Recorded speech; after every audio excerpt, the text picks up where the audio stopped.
So the fight between Alex Wasabi and Deji happened last night. Normally I don't cover fight videos, but since this involves the YouTube world, I figured I would take a bit of a stab at it.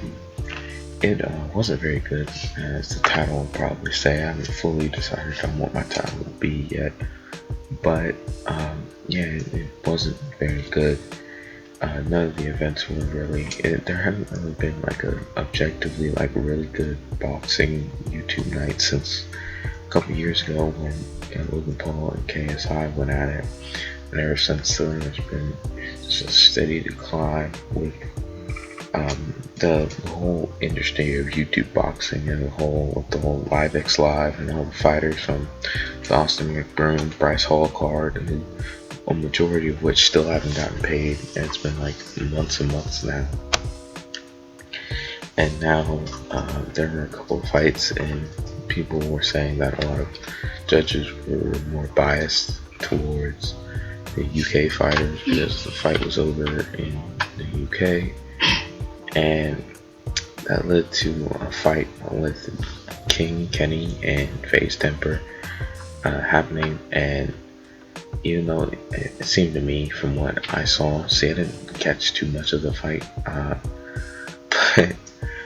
thankfully my friend paid for it. I hung out with him, and he watched it because I was not gonna pay for that. For that, I've never paid for a YouTube fight in my life, and hopefully I never will, because it just feels like a waste of my money. Back to the King Kenny FaZe Temper stuff. From what I saw, FaZe Temper won that fight, and King Kenny did some good stuff, but he wasn't the winner of that fight. FaZe Temper seemed like the better boxer, the better fighter. He had more hits on him, had the more significant hits on him, and it just feels like he should have won. And King Kenny's been talking about a rematch with him, and I hope that it happens, because it'll be interesting to see. But there's not too much more else to talk about. Most of the fights were uneventful, other than that one. People were saying that it was rigged. And also, TikToker, his name is Lionel Brown.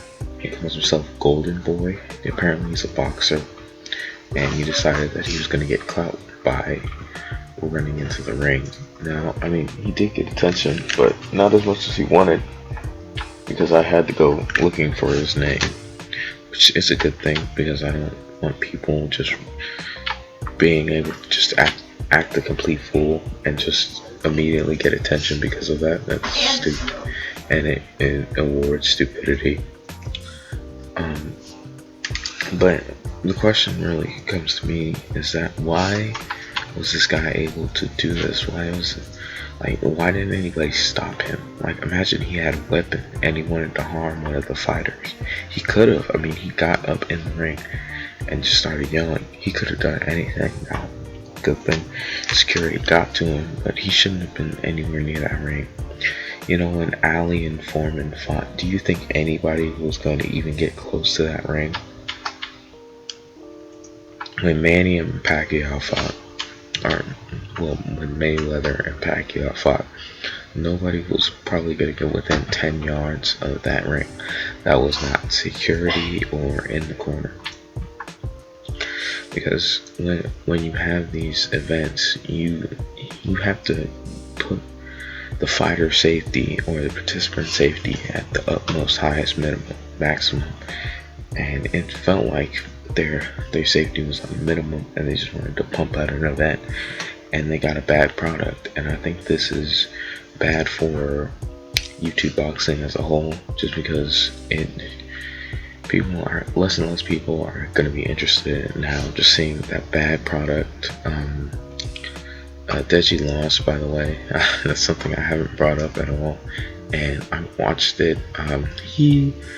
He was slipping a lot of punches, and even he said that like he just wasn't capitalizing on it. And when you're in a boxing match, that's what you have to do. You have to capitalize on what you get.